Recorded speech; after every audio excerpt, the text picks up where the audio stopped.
So, I'd like to welcome you to the next episode of Rounders Reconnect. And I have the pleasure of speaking to a woman who's been involved with Rounders for over 40 years and has so many interesting stories and insight as an umpire and a player, but some really fond memories as a child from Rounders. So, welcome, Claire Ecclesley. Thank you very much. So go on, Claire, tell us. We've just been talking about your early memories and they are just so fabulous. First of all, where are you from? And tell us a bit about your early memories and Rounders and being involved with it. Well, I'm from Sheffield. I've always lived in Sheffield, and I can realistically remember playing rounders when I was about 6 years old with my family at Millhouses on a Sunday, where we'd never had a bat because, well, you just didn't have one then. My dad just used to go into one at Woods and get a piece of stick, one obviously off the tree, and that was our bat. And the ball was always the dog's ball because we took the dogs as well. And it was always my mum's family um, who played as well. So there were lots of aunties and uncles and cousins, and it was our family against our family, where my dad, he was a very good batter, and he batted one day, and my auntie was obviously the rival, and she caught him out one-handed, and she was only 4'11", but she caught it. It stuck in her hand, and we never heard the last of it from my auntie because it was victorious for her, and we never heard the last of it from my dad, who said, "I'm sure that was." A foul ball type of thing. So yeah, a no ball, but no. And I bet it's still talked about now, isn't it? Oh yes, yeah. Even today, when the family gets together various times, and we talk about rounders, because obviously I've still got involvement in it, and my auntie always then points to my dad and says, "Remember this hand? This is the hand that caught that ball." My dad always say it was a no ball. It was a no ball, but we Does didn't she have an kiss it? umpire. Oh yeah, yeah, without a doubt. And that was every Sunday, wasn't it? They used to go down Yeah, as a family. practically every Sunday through the summer holidays, which we had glorious weather. We went took the dogs for a walk, and always ended up picnic and a game around us. And that just shows that it's just such a social sport, isn't it? And Yeah, such I mean, no, when you're talking about it, you're yeah, smiling about it. yeah, no equipment. I mean, the only equipment we actually broke was probably the dog's ball and there's jumpers. So that was you as a child. So when did you start playing yourself a bit more seriously then? What's your memories around that? Well, the first time I played for a proper team, you could say, was when I was at college. Went to Cross College at 16, and there was a notice board. I did City and Guilds in sports and leisure. Is that in There was a Sheffield? Yeah, in Sheffield, and there was a notice on the board saying rounders players required, ladies. So I went, and my first team was called Tetley, as in the beer, not Yeah, the yeah, tea. yeah, yeah. I mean, a lot of the sponsorship as well was breweries. Yeah. So that was at college. So there was a That was at college league college. then. Tell us a bit more about that college league then and who you played Well, and the college league was in association with the South Yorkshire Rounders Association, and we had two leagues, two divisions in the ladies' team. There was a mixed team, but my first introduction was just the ladies, and by playing that, then I got to see other teams play, and my team folded after that first year. But because obviously seeing other people play, and they said, "Oh, come and join us," if you ain't got a team. And it's through that journey, realistically, that my next team that I picked up, I then got talent spotted from a lady that was playing, and she did her own trials on a Sunday at Myrtle Springs School in Sheffield, and I went up on a Sunday morning, 9 o'clock, and there must have been 30 of us, and she would then recommend anybody forward to play for England. And I played my first England international game at 17 for Oh, the under 18 wow. squad. Yeah, How fabulous is that?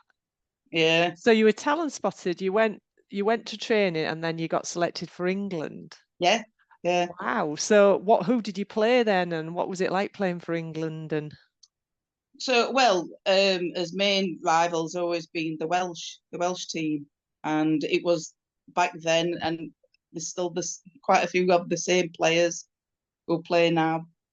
Um, and and then as I got to 18, then obviously I had to go and get a job, and it kind of interfered because my job, I worked a lot of shifts on afternoons, and then I changed my role, and then I worked then just mornings, so it meant that I could pick up more time to play. To which then I didn't just play them for ladies; I played them for mixed rounders, and one of the ladies that I know, her husband was playing and said, "Oh, we've got a tournament this Sunday. You know, we shorter players. Do you fancy playing?" And the team was called Balfour BT, and I said, well, yeah, because I haven't got a team. I don't play mixed rounders. I only play ladies. And we went to the Midland Bank ground, and it was my first tournament, and we won. And I just thought, oh, is this how it happens then? You just play your first ever tournament and win the tournament. oh, wow. And that was mixed. So how old would you have been then? I think I was about probably 20. Yeah, yeah. Yeah. So that was the league then, the women's league, the ladies' league, that you didn't do tournaments, you just played individual. No, we had various cups because we had an internal cup. So you had game after game to see who won the league, Yeah, and then in the league there was always a cup, yeah, and then there was always obviously then there was the mixed league, and then right at the end there was what was known as the Albert Wright, which was in memory of a former player's partner, and all teams could enter if you want, and we played for a cup. yeah. And then the team that I played for, the ladies team, we would also enter various tournaments up and down the country at St Helens and Leicester, where it were big on rounders. Yeah. So you did a lot of traveling with it Oh then. yeah, yeah, Oh, I can only imagine the friendships that you got and the yeah. tales to tell. Is there Yeah. any that you can tell? Well, I can remember one in particular. We decided to enter a tournament which we called the Golden Wonder tournament, and it were during holiday time. So we selected our team, and quite a few couldn't go because obviously they were going on holiday themselves. And so we'd asked other people from other teams if they wanted to come, because obviously it weren't in Sheffield; it was probably in Leicester. And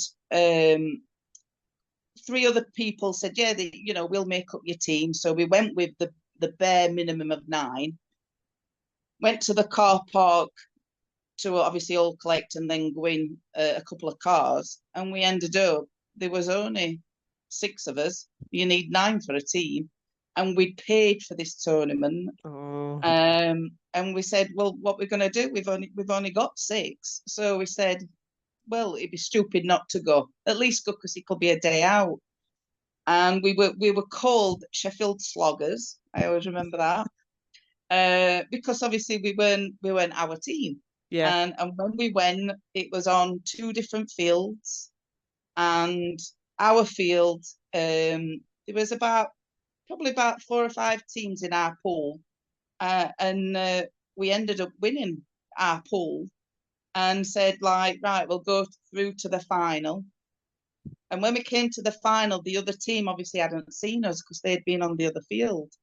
And I always remember this one particular girl counting us, and she went, they've only got 6, thinking we must have been injured. And we said, we've been playing with 6 all day. And they said, right, do you want to play 1 innings or 2? And I think they thought that by playing 2 innings, the game would be longer.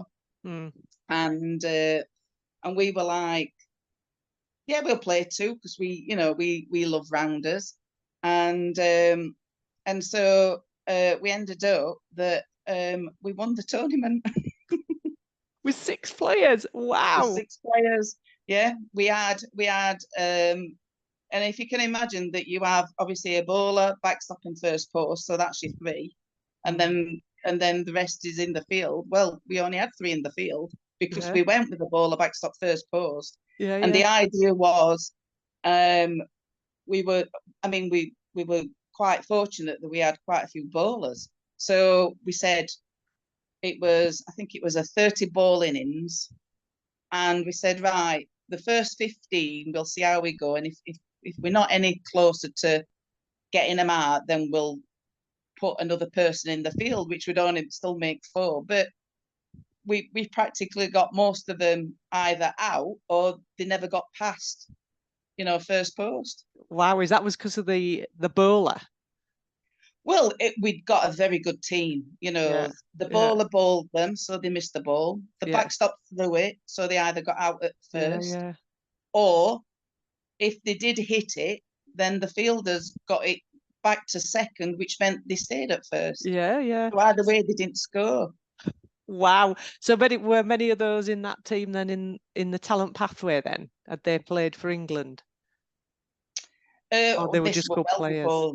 I mean, I was quite fortunate that the team that I did play for, a lot were from the England squad. Yeah, yeah, yeah, I think I think at one point I don't think we had anybody who didn't play for us that weren't in the England squad. yeah. So, and that's probably why one of the reasons why we were quite, polished, as they say. Yeah, absolutely. And how many teams are in your league then in the Sheffield League? In our Sheffield League, we've not really got many now. Mm. In fact, I don't even think they've played for the last few years. The last I heard, there was about 4 or 5. Mm. I mean, I still love watching rounders, and I go to West Yorkshire League where there's 5 divisions. I mean, they are so fortunate, Mm. and there must be about 10 teams in each division, so there's probably 50 teams, and it's just fabulous to watch. And when I'm working, on mornings, I obviously I've got evenings free, so I'll nip over. Like last night, I went and watched a team who I don't know. I mean, quite a few I know of through the talent pathway and that lot. I just love watching rounders. Yeah, yeah. And you still, so you're not, are you actively involved as a player anymore then? No, I had to retire. I broke my leg. Oh I broke gosh. my leg at 34. Yeah. So at that stage, I went through the under 18s, under 21s. Then I went to Ladies A, and then the main squad, which was Ladies Squad. And we had a tour in Northern Ireland. And then that year, 2016, I broke my leg. So So what was the tour like then? well, it was a local side from Northern Ireland, and unfortunately, like Northern Ireland is, it was bad weather. Oh no. So we had a game of rounders, and then we had a game of Irish rounders, which is more like baseball, Oh, is and it? then we had another game of rounders, but Oh over wow. 2 days. But I mean, Yeah, it was an experience. It was brilliant. Great hosts. yeah. And I'm still in contact with quite a few of my friends that I played with then. So Mm. So you did Wales as a tour and Ireland. yeah, Yeah, and yeah. then we played the army. We always went down to see army and that lot, and it were local sides. Mm, yeah. Wow. What an experience as a player and such a shame around your leg.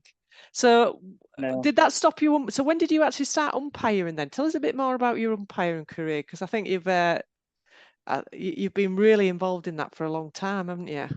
yeah. Well, so I broke my leg in the November, and when it came to the season, I couldn't still play, so I went to watch my friends. it was just still, it was painful. I broke my left leg, and you need your left leg, especially when you're running around, because the bases are on your left. And in a way, it was heartbreaking, because I was probably at the height of my career. And but I missed everybody who I played with. So I'd go and I'd cheer them on, and any game they played, I was there cheering them on. And I dealt with warm-ups, because I could still throw, I just couldn't run. And my friend said to me, look, sometimes we were dropping a player to umpire, and she said, you come in every week, you need to put in for your umpires. So I said, yes, I will. I'll put in for it. So, and I think because I wanted it so much, I scored 97% out of 100. Wow, fabulous. And you had to memorize hell of a lot then. And so every week I was umpiring, and then because obviously I scored high, it meant that my next step would be getting towards being a national umpire. And I put in for my national umpire. You have to do so many high-rise games and things like that, and then get recommended by another umpire. And I had a mentor, which I've still got. I mean, he still umpires with me now, Kevin Smith. And he recommended, yes, this is somebody that's quite good at umpiring. And I took my national one and passed that. And by doing that, then it meant that I can become a tester. So my involvement now is, when anybody ever takes their test, their field test, I'm usually the one that goes and marks your score. Right, so you're still umpiring now, and I'm still you're going umpiring out now testing on a test. Yeah. So what any special moments with your umpiring that you can think of, or achievements? I probably were the first person to ever send someone off. Oh, really? I don't imagine Uh, rounders being sending people off. we do a lot of work, so it's work bonding, team association games. And I went to Skipton for the Howden tournament, and it's great setup, never had a problem. You've always got people that come every year, never played since they were young, and they were always really good, and you're like, yeah. And this one particular time, this man come, and he was more of a footballer, and he just kept saying, are you sure that we're a no ball? And he was like, listen to the umpires, we're not partial to anybody, we're not bothered who wins, as long as you have a good game, that's what it's all about. And he would not shut up, every single thing. And when it came to him batting, he missed it. The bowler was better than him, and he missed it. And straight away he said, that were a no ball. And I said, how can it be a no ball? It were like round your waist. It's not high, it's not low. They were the ones I were calling, and he's going, no, it were. And I said, look, admit defeat. You missed it. And it kept going on and on. And at that stage, then he picked up the ball, obviously he'd missed, and he went to throw it at me. Oh, wow. And this was a man that probably was about 6'2", looked like a rugby player. That's his, stance and stature and that. And I just thought, really? So I went, come on, because first off, people were like, what you doing? And then I thought, hang on a minute, I'm an umpire here. I've got power. And I said, you attempt to do that again, and I'll send you off. And he did, so I sent him off. Oh, wow. And the lady who was running it was actually watching. Yeah. And the game carried on, minus him, because he wasn't allowed to play them for the rest of the game. And she came over and she apologised for him, and she said he'll never play again. Oh, wow, that's brilliant, isn't it? And is there a whole disciplinary around that then, or is it up to the team to sort it out? It's up to the team, yeah. Yeah. I mean, from an umpire's point of view, because it's aggression, It's Yeah. very unsporting-like conduct, is Yeah. what we call it. Yeah. Your warning is like basically giving somebody a yellow card, Yeah. and you don't have to carry on. You know, you don't expect abuse back. And so he did. So that's what he got. He got Oh, red card wow. as sent off. And have you sent No many off further then? involvement in the game. Have you sent many off then, or is he your only one? No, he was the only one. I once were doing the younger under 16s at Monmouth in Wales, and it was a very intense game. The school that we was at was a beautiful school, and you were down like in a dip. And so on the embankment was all the spectators and the other players, and it was like an arena really. And every time the opposition, so these were the Welsh that were tackling and that, and every time one of the English girls came into the square to bat, you'd get come on, whoever was in the field, and it was like, hang on a minute, you're trying to off put this batter. So after the first couple of times, because it weren't always straight away, it was like, hang on a minute, you're really trying to be underhanded here. So it got to the point I just like, right, I've had enough of this. So I went straight up to the, like I was like as though I was on stage, you know, and they were the audience, and I said, look, ladies and gentlemen, I appreciate you being great spectators, and cheering is really lovely, but when a player steps into that box, that's their time and not yours. And when they step into that box, as an umpire, I've got to hear things. And if that ball is clipped on the bat and goes behind, I have to shout. You shouting could distract me and I'll not hear it. So when that player goes into the box, have a bit of, you know, appreciation of that player and keep quiet. Once she's hit it, cheer all you want, but let's have a little bit respect for the players. And everybody clapped, and I was like, oops. What great people management. Yeah.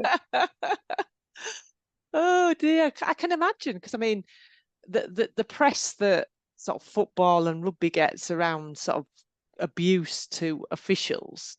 I mean, do you get much of that in the Rounders world? I've had a few moments. I mean, I can remember one school who there was against their rival. It was a tournament of schools, but the two that got to the final was obviously local schools.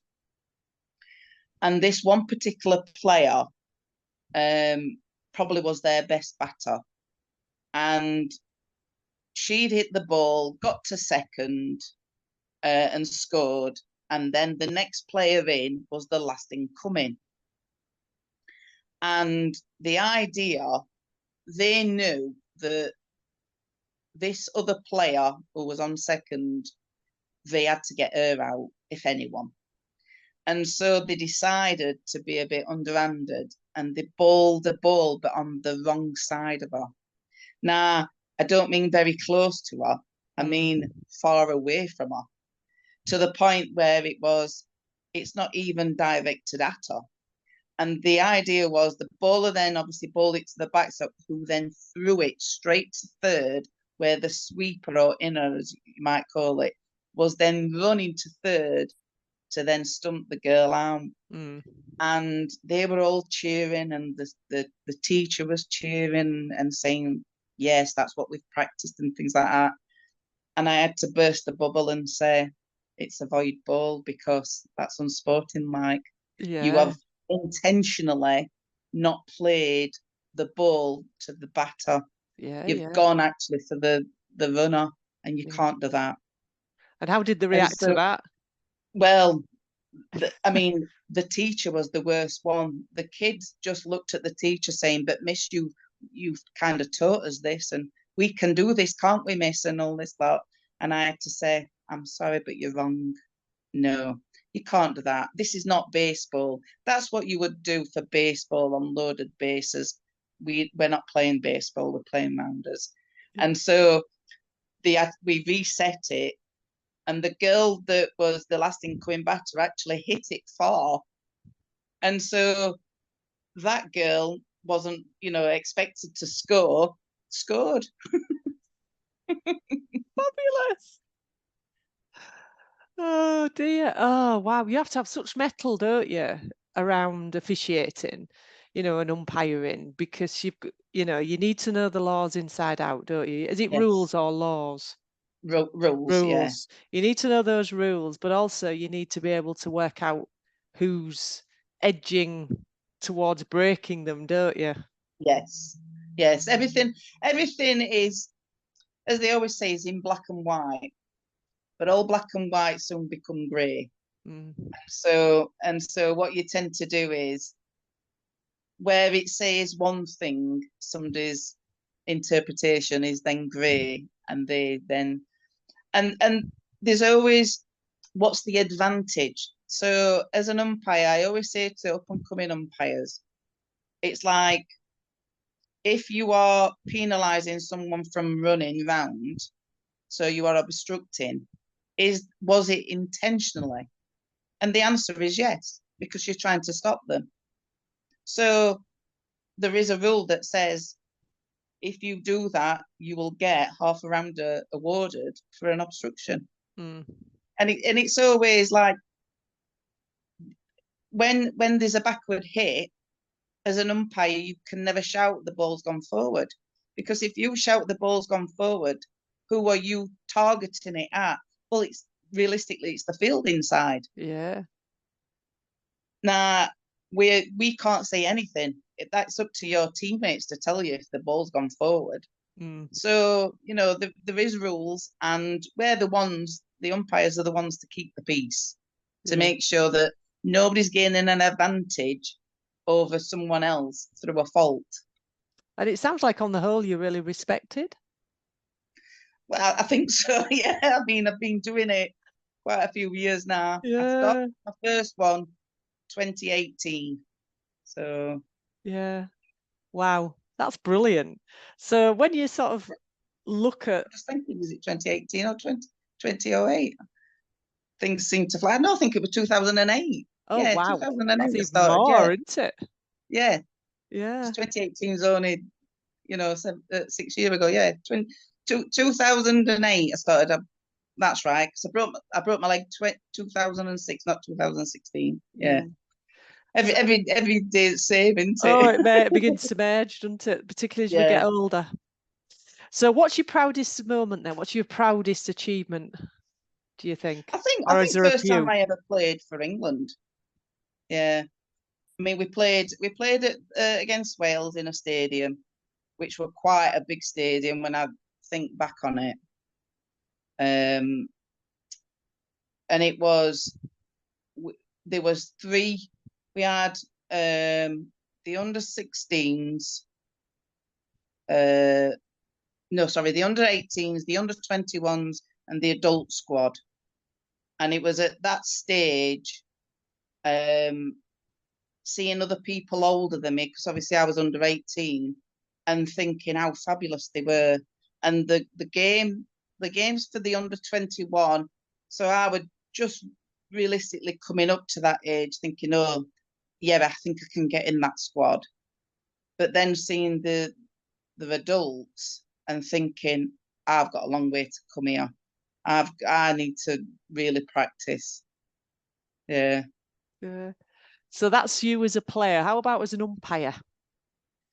As an umpire, I mean, you're always learning. There's always something new that comes up that is not in the rule book, and so you have to kind of think on your feet of different scenarios. But most of it is covered now, because we have quite a few umpires up and down country, and so I think most of what's ever happened before, has got now rewritten in the book. Mm. You know, we've learned through experience. I mean, you can have a really hard game, as in the top teams, and nothing happen. And then you can have something which is so, you know, even Division 5, and think, oh, this is going to be easy, and loads of things happen. Yeah. So, you know, we're always, as umpires, if something happens, we give a decision, and then we always kind of check with one another. Yeah. What would you have done? And most of the time it's because from old school of learning the rule book, you memorize a lot. So, and they, like I said, they've usually appeared somewhere in your gameplay. Yeah. So do you have an umpires group then that you all meet up and train together, or? No. I mean, it's just when we do local tournaments and things like that, you know, because most of the umpires I know were either retired early or were former England players. So women usually were former England players, teachers, and sometimes it's their partners. Mm. And I think because there's so much enjoyment of it, and especially like when we do the schools, we do the schools, and we can see what a fantastic time the children have had.